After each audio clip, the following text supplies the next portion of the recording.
क्या हालचाल लौंडो। मैं हूँ स्काउट और आज हम बात करने वाले हैं गेमिंग के असली सीन के, लाइफ के स्ट्रगल्स के, और मैंने कैसे एक फुटबॉल ग्राउंड से गेमिंग वर्ल्ड तक का सफर तय किया। तो भाइयों, इस पॉडकास्ट में सिर्फ गेम ही कवर नहीं होने वाला है, इसमें माइंडसेट ग्रोथ और वो हर एक चीज कवर होगा जो एक गेमर को बनाता है एक लेजेंड। अगर आपको गेमिंग का जुनून है या फिर गेमिंग के शौकीन हो आप, तो ये पॉडकास्ट आपके लिए है, क्योंकि यहाँ पे आप देख सकते हो कैसे एक पैशन बनता है प्रोफेशन। तो भाइयों रेडी हो जाओ, क्योंकि जर्नी अभी शुरू हुई है। बिना किसी टाइम वेस्ट के हम चलते हैं पॉडकास्ट की तरफ।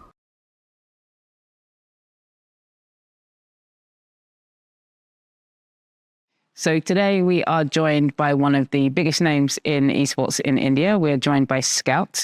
An absolute pleasure to have him with us today. Fully embodies everything that we are with Reign of Titans. An amazing journey talking about resilience, coming through in the esports scene, and now is one of the biggest creators that we see in the India esports space. The list of accolades goes on and on for Scout. So Scout is known as one of the biggest representatives of India outside of the country.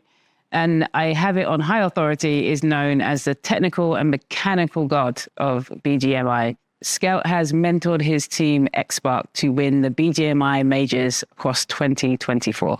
Scout, thank you so much for joining with us today. I think it's fair to say, I mean, the list of the things that you've done is pretty long. I think you're an icon right now in esports and gaming in India. So an absolute pleasure to be on to speak with you. Thanks so much for addressing me in such a great way. But I think gaming in India is still growing. And me achieving a lot of stuff, I don't feel like I have yet reached that point. Because when I see people outside the country who are doing great in esports and content, specifically in gaming, it's like there's a lot of things to learn and a lot of place to reach till now. Mm-hmm.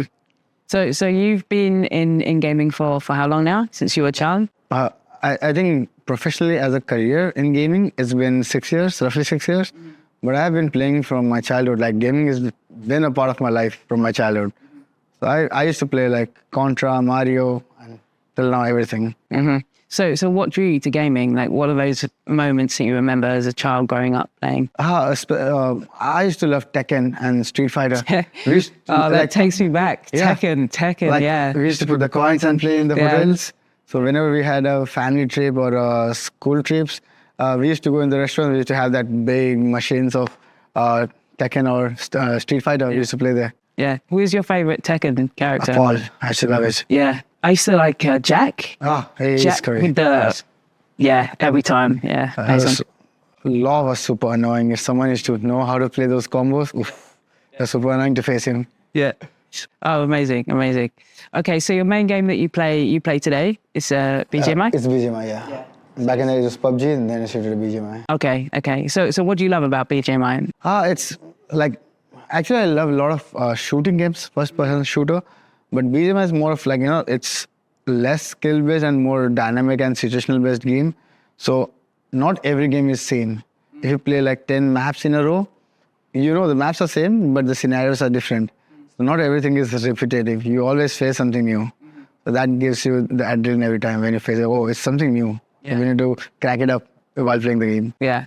So I mean, you said you've been in the gaming space for 6 years. Yeah. So tell me about those years. Like, how's it changed from when you started to today? I used to play professionally football.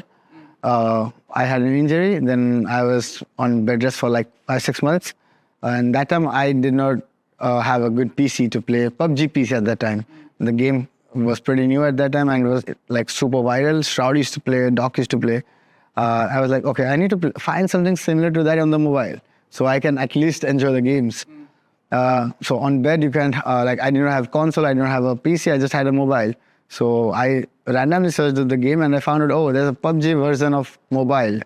And then from that moment, I started playing PUBG and I was into sports, like I said before. So I always wanted that competitive scenario. So when I started playing PUBG, it was like, okay, I need to compete here also. At least I need to be above average in the leaderboards.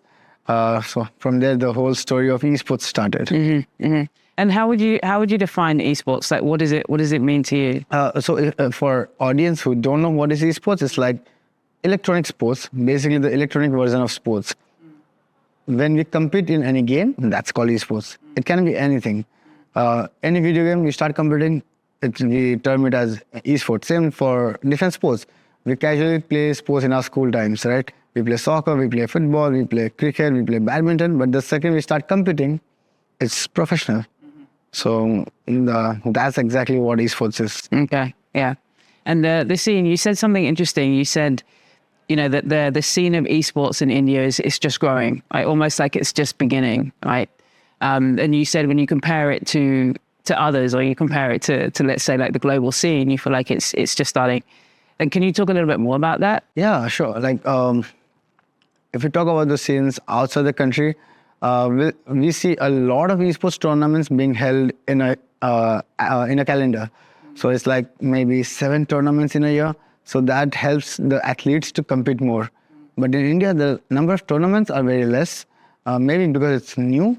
Like the brands and everyone is like slowly coming into the scenario. And now it has started picking up. Like we used to have like 2 tournaments in a year. Now it has gone to like 5. So maybe in future we'll get a bridge where we will be competing like 7 to 8 times in a year, and maybe the best team will be sent outside the country to compete. So that gives a good amount of exposure to the players who want to achieve something in esports. So that's where I look the Indian esports to go ahead. So tell me about your favorite moment that you've had in esports, or like maybe your favorite win, your favorite victory. I feel every international tournament that I have played for my country, that has been my memorable moment, because we rarely used to get a chance to compete outside the country. And the second you have that flag, your national flag on your jersey, and you start representing the country, there's the whole volume changes. You have that patriotism inside you. You need to win for the country. Yeah. It's no more just, you're not just playing for yourself. Yeah. It's now more for the people who are supporting you. Yeah. I remember somebody told me once that it's like India, the way India supports cricket, the way that people really get behind it, that kind of act of patriotism is how you kind of feel when you're playing. Yeah, but like our country is more of an emotional driven country. So when any of the guy goes and represents the country in any sport, everyone is like, okay, we need that guy to win, no matter where he's from. But yeah, that guy is representing us. Yeah. And so everyone starts rooting for us. Yeah, amazing. So for you, how do you see the space moving? How do you see it over the next few years? I'm very positive about the esports scenario and the gaming scenario in our country, because if you look in the past 6 years, we have rapidly grown esports a lot in the country, and especially the gaming scenario. Like now, every other guy knows what is gaming. People are happy to choose gaming as their career now. Before, like when I started, we had that mentality. Like our parents had that mentality. Okay, gaming is just for fun. We can make a career in that. But in the past 6 years, the entire way of looking at gaming has completely been changed. So I feel like how the people outside the country look into gaming, like, oh, if your child is gaming, it's fine. He can still make a career in that. Maybe in the coming few years, our parents in our country, they'll start supporting their children to play games more. Was that your experience with your parents? It was pretty tough because I was pretty good in my education, but I went to football. Then my parents were like, oh, I'm going into sports. Then I shifted to gaming. I'm like, okay, now from studies he went to sports, now into gaming. Next what? Where do you want to go next? I don't know. This is my final chapter. I want to put everything in this. So yeah, it was pretty tough in my time. But yeah, with like maybe in 2 years, they were like super confident. He can make a career in this. He can have a stable life ahead. Mm-hmm. Well, I mean, congratulations for everything. Thank you so much. I was blessed that I got right people around me at the right time, and I was pretty lucky to start gaming early. It's interesting that the way you kind of talk about the support that people have had, especially as children going into esports.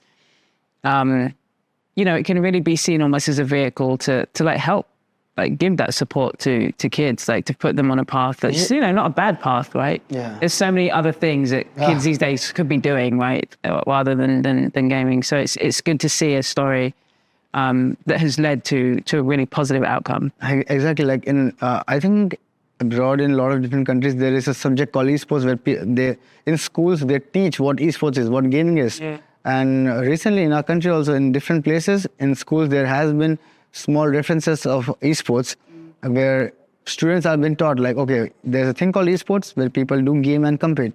So like our parents used to encourage us to play sports, to be physically fit. Maybe future generation, they're going to encourage their children to play sports and esports at the same time. Yeah.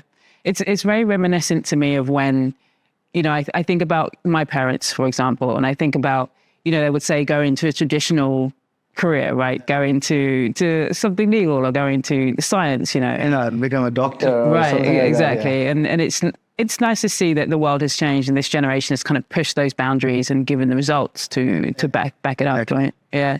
So can you tell me like a little bit more about what is Reign of Titans? Yeah, so at its core, it's a card strategy game. It's been a journey. It's been 3 years in the making that we've been building this game, and it's somewhat similar to say Pokemon is a good reference point for people, or Hearthstone is a good reference point. We've created a whole world, a whole lore around this game called Irio, and we have these Titan characters that are fighting for supremacy within this world. That's the backstory. And it's a card game, so you're building your deck, you're building your strategy, and you as a player, you pick one of your Titans. You can be one of 8 different elements, like you could be a Lava Titan, Spike, Sea, all with very different play styles, and then you build your deck to try to defeat your opponent. So it's basically like very good reference must be like Pokemon, like people will easily connect it. Yeah. Like the way we have different elements like fire, water, wind, rocks. So it's more of a elemental combinations while going PvPs. Yes, yeah. Yeah, the PvP part is very important for us because it starts to move us obviously towards esports, right? And that's what we're interested in. Get spicy, yeah, exactly. But yes, we just came out on mobile recently. So it's web-based and mobile as well. Oh, so we have cross platforms? Yes, cross platforms, yes. Hopefully we'll have a few more platforms that we're going to be building into it as well soon. Yes, yeah. I'm pretty excited to try this game, to be honest. Like, I actually love a lot of games in which there are more of elemental combinations because it helps you to go creative. Yeah. Like you can have your own combinations and try different set of combinations to defeat your enemies. Yeah. It's interesting. As we built the game, for us, we wanted to, exactly as you say, make sure that we had these combinations that people could start to get familiar with or start to really play out. But also we wanted to focus a lot on the actual mechanics, like the technical mechanics of the game, right? So like playing on your phone and actually dragging things up on the screen, right? So working with your hands as well. I'm actually excited to try this game, to be honest. Yeah, I mean we're excited to be here in India, with this game. The mobile gaming community in India is like super crazy and super big also at the same time. Yeah.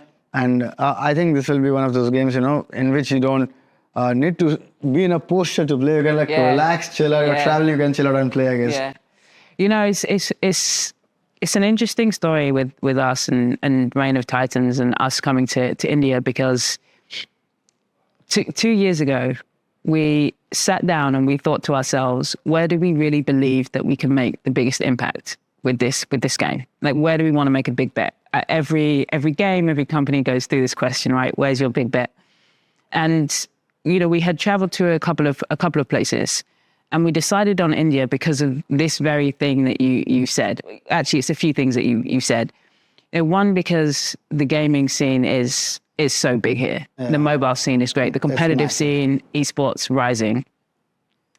But what was amazing to us when we came is, it's such a cliche word, but the amount of passion that we found within the gaming space, right? It's the way you talk about nationalism, the way you talk about people really wanting to play, the competitive element was the thing that tipped it over for us as to why it's so important that we put our time here in India. It's like there are many countries which have really big mobile gaming communities, but I feel something unique about India is like the passion, what you just mentioned here.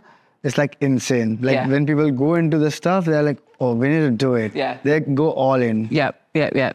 And I mean, that's what we hope to build with the game. We hope that we can build up this competitive side of it. Yeah, because in India, there are very few games which have big esports. So obviously there's like when people want to go and excel in some kind of game, in different countries, they have different options where they want to try. But in India, the options are very few. But this game coming up at the right moment, it's like, players will be given another option. We can try that. We can go competitive in that. We can be number one in that game. What do you think that people in India are looking for in games? I feel a good ecosystem of esports, because whenever a game launches in any, like if just not in India, but for a gaming community, the people who love to play games, they need a roadmap. Okay, the game gets launched. What's going to happen after the game gets launched? Okay, they'll put some skins, maybe some good events in the game, but what about next? So that's the place where esports comes in. Oh, we're going to have a tournament where all the people are going to compete. Or like, okay, we get to showcase our skills. Then what about what's going to happen after the tournament? Okay, next tournament is going to come after like 4 months. So that's the roadmap for an annual year. That's going to help people keep grinding. So it's like, okay, if we're not able to make it in the first tournament, we will be able to make it in the second one, maybe in the third one. So the roadmap is very important, which people are craving in India. Because I don't see a lot of games doing that thing. Well, with your statement around needing a roadmap, is it sometimes hard to see games that are really here for the long term and kind of investing themselves? Exactly. That's a very good question, because people, when they start gaming, they are pretty happy when they like the game. But when the developers are not, or the publishers are not investing a lot of time into that space, then the gamers or the users, they start fading away. They're like, okay, we want a tournament, but the tournament is not coming. We want some good events, but the developers are not listening. Yeah. So then the interest starts fading away. Yeah. So that's what I feel when any game which comes to the market, I feel a year is something which should be a full year of active events, tournaments, everything, to keep the user base happy and interested in the upcoming events. Yeah. I mean, we've been to India now maybe 6 or 7 times in the last 8 months. We're here all the time. What's your favorite food here? Okay, now you've asked the right question. Okay, so dosa, firm favorite. And that's like a go-to-go dish in the morning. Like, you have nothing, you can have a dosa. Yeah. There's like n number of dosas here. That's like standard for me. Idli. That's a good combination, dosa and idli. Idli, because it reminds me of something. It reminds me of a food that I had when I was a child, which is actually Nigerian, but it's got a very similar taste. So idli is also a firm favorite. Biryani, because it's just so good. So do you get the same Indian taste food in your place where you live? No. So the spices are different, right? It's different. So I thought that the Indian food that I got outside India was good until I came to India. Oh, yeah. That's what I like.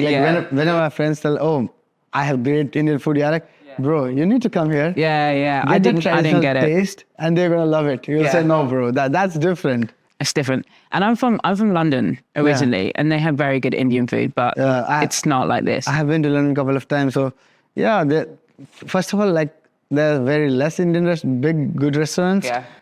And there's a huge queue there. Every time you go, it's packed. Yep. And then you have to wait for like 30, 40 minutes, and then you get the food. Then you compare it with the Indian food. Oh, shit, bro. Like, that thing you can get it here. None of it's good, really. It's not good. It's not good. But the food is amazing. I mean, that's one of the main reasons I keep coming back, right? Like, I used to think like the food outside is crazy. But the second I've gone outside, then I start craving for the Indian. Oh, bro, I need my Indian food here. Yep. So I mean, we've been back so many times, and we have an amazing feeling every time that we come, because of the scene, because of the food, because of the food vibe. Is mandatory. But because of the vibe that we have with everyone that we meet here. But it's as you say, it's really important that you're actually here. And as a publisher, you need to be on the ground. You need to be at these events, show yourselves, and show what you're trying to do. Yeah, it's like very few publishers do that. I feel only few games are there in India where publishers themselves come and ask to players and users what they love. According to that, they can put some things in the game. Yeah, that's really it's really important. We did some events and we were in Mumbai, and I remember people coming up to me and saying they couldn't believe that we were here. The people that created the game were actually here with them, and it was so strange to me because I couldn't imagine being anywhere else. It would be strange to not be here, because the community is such a core part of what we do with Reign of Titans. And this idea of getting them involved and dictating the journey of the game has been a theme with us for the last, since we started building. We built a community around it. They give us advice, they give us feedback. We talk to them, every week, our community, to get advice on what we should do, because ultimately we have to build the game for them. Yeah, We exactly. can't build it for us. So that's a very good point. Yeah, and as I told you before, like the gaming scene in India is at a very beginner level. So when I recently went to Tokyo for one of the gaming expos, there I saw like different games which were yet to come. They gave them early access to the gamers, and the people who never knew about the games, they went and they started trying and they started waiting for the game. That's how things are done outside the country. And in India, I don't feel it has yet been started. And if we get this thing into different gaming shows and expos here, I'm damn sure we would love to try something new. And that's going to bring like the hype about the game a lot. Because- Yeah, it's an interesting angle, like early access and providing people. Yeah, that so will- like imagine there's like what all gaming events we have. Like we have a DreamHack, we have some XYZ events. Maybe having a Rain Fridays booth there, letting gamers come and try the game there. And that's where people will start engaging with the game directly before the game being launched. And then people are like, oh shit, this game is cool. Okay, when it's going to launch? Then the word of mouth, the way the marketing works from the word of mouth is, I don't think any billboard is going to beat that. yeah. The marketing through word of mouth is, I think, the best way to publish a game. Yeah. Where do you think publishers have failed? Like in your experience that you've seen? I think publishers spend a lot on advertising the game. But what I feel the best way of advertising is getting the streamers of that region to play that game, so that the audience of that region start engaging. So if we divide the country into 4 parts, maybe get a couple of streamers from northern side of the country, some from the eastern, western, and southern side, and like they start playing the game, and their audience is going to ask, okay, this is a cool game. What is the name of the game? Then the streamer is going to explain them, and that's how the community starts building. Yeah. But what I've seen publishers doing is like they come, they start throwing money on doing advertisement and everything, but then they don't get the results. That's because we don't go to the core. I feel streamers are someone who keep engaging with the audience on a daily basis. Yeah.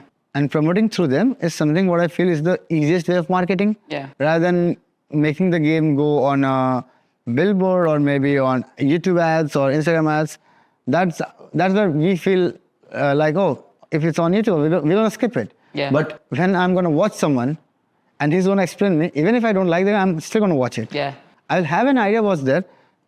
Maybe after a couple of days, one of my friends is going to say, oh, bro, try this game. That's really cool. Yeah. Then I'll tell you, yeah, I have seen that streamer playing. Let me give it a try. Right. And that's how the community starts growing, Yeah. what I feel.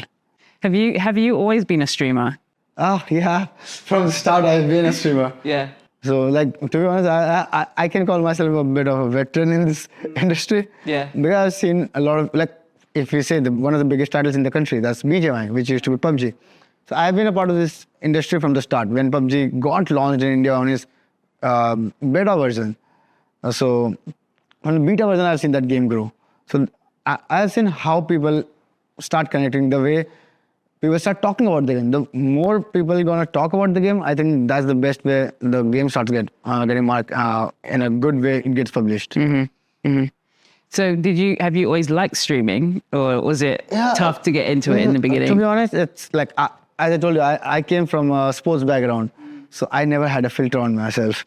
So I was like one of those guys who was rough and tough and used to play on the ground. For me, my life was sweat, blood, and ground, and my football. That's it. Yeah. And suddenly I'm thrown in front of a couch, there's a camera, and I don't know what to speak. So I had no filters back in the days, but slowly I understood, oh, when I'm on a camera, I have to behave in a certain way, I have to talk in a certain way. Yeah. Then I started enjoying it. Then I was like, okay, I do the same thing, just in front of the camera, what I do off the cam. Yeah. I play for like 8-9 hours a day. I just need to do the same thing in front of the camera. The way I joke with my friends, I need to do the jokes and show some really good gameplay for my people who are going to watch me. Yeah. So yeah, I do enjoy streaming a lot. Yeah. I can relate to that. You know, I've had to have multiple media training sessions to be more refined on camera. So I can relate to that. Yeah, when we talk about the game, we talk very much about kind of 4 things that really encompass the game. And we talk about having creative gameplay, so making sure it looks a certain way. It's quite a different aesthetic when you see the game. I don't know if you would have seen something like that. It's almost like Maybe we can give it a like a reference of like Brawl Star. No. Yeah. It's an isometric view from this top. Yeah, exactly. Yeah, you can see the characters. You can see the characters side by side. And on that, we can have a combination of elemental combinations plus card game. Yeah, exactly. Just like Pokemon. So right, and you you use see your the cards, cards at the bottom, you see the animations play out. So you put a card, you have that character there doing the attacks and everything. Yeah. So that's like that part of it, that creative element we want to keep expanding on. The community part of it we talked about. So we're very, very focused with our community. As I said, we talk to them every week. We have like an AMA with our community for like an hour and a half, and we just talk to them very transparently. Basically, we just say what we've done for the week, what we've worked on, what's coming up over the next week. We'll talk to our community like that, get feedback from them. Yeah, like I think developers listening to the user base of what they like about the game, what they don't like about the game, that's where the game grows, what I feel. Imagine something which is overpowered, maybe some cards which must be creating imbalance in the game, like super powerful. Yeah. The developer listening to that and putting a nerf on that, buffing up some cards. Yeah. That's what helps the community grow, because then the community feels like, oh, our feedback is being listened by the developers and we are getting a good results by talking about the game with the developers. That's something I feel very less games do that. Yeah. Honestly, we wouldn't be where we're at today without our community and without our feedback. I mean, talking about balance of the game, so we must have done like 30 balance updates like before we released. So we did kind of a pre-release with our community, so they were playing the game a little bit. And they were the ones who were giving us feedback on the elements, who would do small tournaments with the community, and they would give their advice. So we've maybe done like 30 balance changes. If we were on our own without a community, we would have maybe done 5. Yeah, then, like developers know the mechanism, so they won't get that taste of having the competitive vibe. The second a user comes in who has no clue about the game, then he comes to know, oh, this card is good, this card's bad, or this card is great. Oh, okay, that card is super overpowered, that needs to be nerfed, or something like that. So I feel users are someone who are gonna give that actual feedback. How it feels to play the game. Yeah, I mean, and it's a full ecosystem. Like everybody has to play their part, right? And from our side, when players are playing tournaments, there's obviously an inherent bias, right? Because they want to win, right? And then there's obviously an inherent bias from our side because we're not playing it every day the same way they're playing it in that competitive environment, as you say. So it has to all come together. Everybody has to come together, which has been really nice to see. And I hope that we can foster that same coming together in India somehow between everyone. Yeah, I would love to have when a streamer showdown where we have the streamers competing against other streamers. Yeah. That would be a great idea of people even if people don't know about the game, but when they see their favorite streamers competing in something, eventually they're going to come to know about the game. Like, oh, what game are they competing in? Yeah. And like a fun tournament between all the streamers, then having a tournament for all the users where the actual pros come into play. Yeah. I mean, right now we do community tournaments. So we run like 3 or 4 tournaments a month. That's we have crazy number. Pretty big prize pools attached to those tournaments, and they're global. So we have users all over the world right now. And the second we have international tournament, like maybe top 2 teams from the country goes. That's where things gonna get fired up. Like, oh, we got a game where we can compete for the country. Yeah. I mean, you're speaking to our roadmap right now, right? This is our goal as we go into esports. And these ideas of working with streamers and having streamers playing against streamers, I mean, that's definitely our plan, right? We want to do that first here, actually, in India. I'm super excited for this because that's something I actually expect from a game whenever it gets published. Like, whenever the game gets published, there's always a hype when a new game comes in. But what I personally feel where the things get starts going down is where there is a lack of engagement with the audience. Specifically, the streamer showdown is something which is very important. Like when we see any other game launched outside the country, there are streamers who come and play the game.